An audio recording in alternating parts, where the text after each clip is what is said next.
Hi everybody, live from Orlando, Florida, from my guest room. Boy oh boy, I have been broken up lately.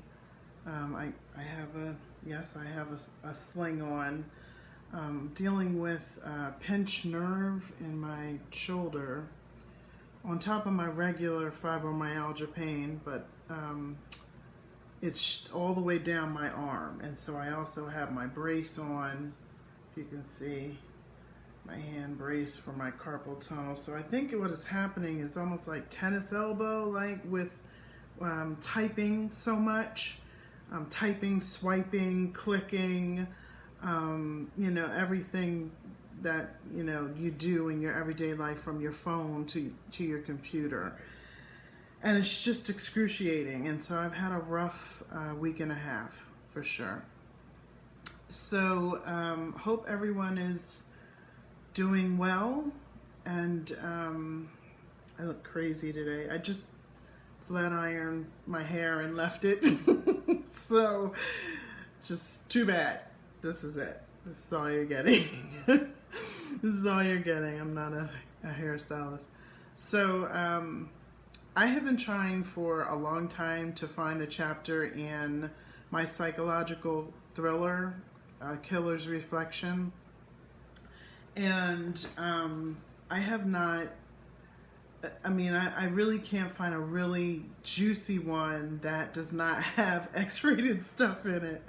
So I found one. It's interesting, but it's not as juicy as I would like.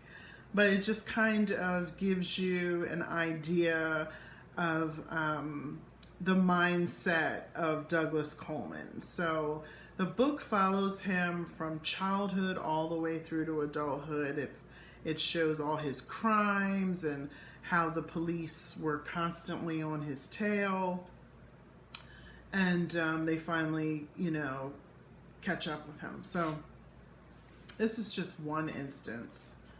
So you can kind of get a feel for Douglass Coleman. And this is the cover. Okay. Fix my arm. Okay. Doug was all psyched up for his new job. He was the new field sales rep for a national computer parts distributor.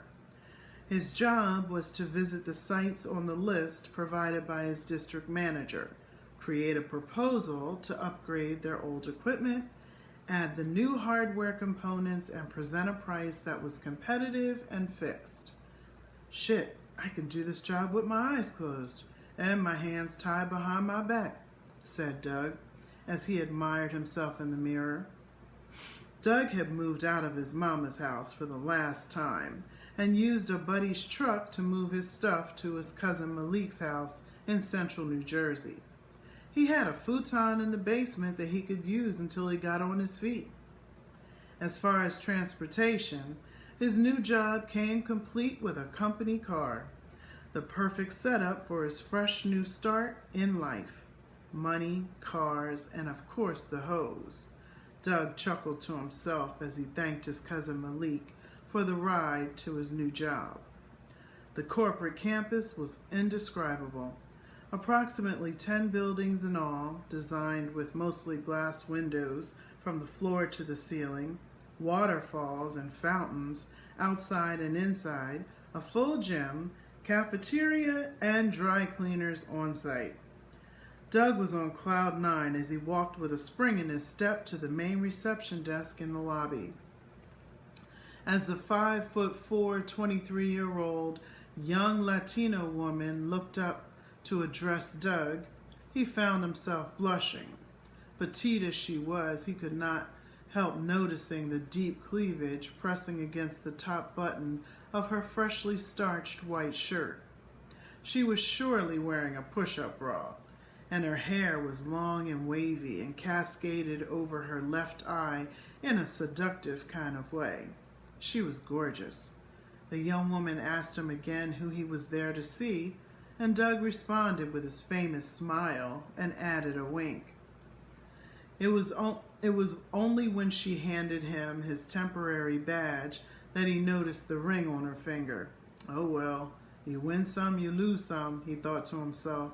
It was her loss. Doug was off to the 5th floor to meet his manager and get his assignments, complete his training, and get the keys to his new ride.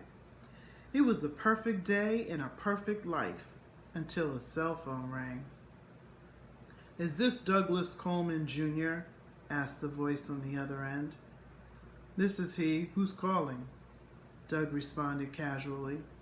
As he sat in the cafeteria in the corner enjoying his lunch break, he had suspected it was another job calling that he had also interviewed with, but he was wrong. "This is Detective Miller of the NYPD. Do you know a Tyra Daniels?" he asked. Doug was alert but did not pause. "Yeah, I knew a Tyra. Back in the day, she was my boy's sister. Why?" "Well, we found your number in her phone and wanted to find out your relationship with her and if you knew of anyone she was involved with in her personal life," asked Detective Miller. "Wait a minute.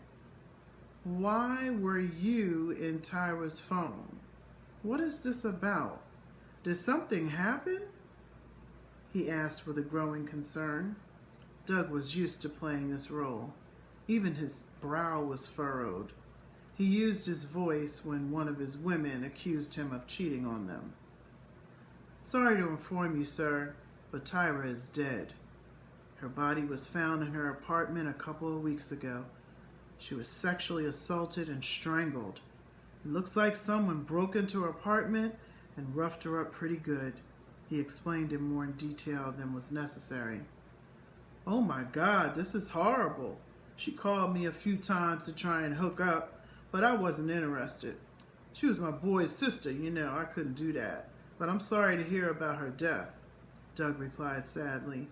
"Is there anything else you needed to know? I have to get back to work." "Nope, nothing at all.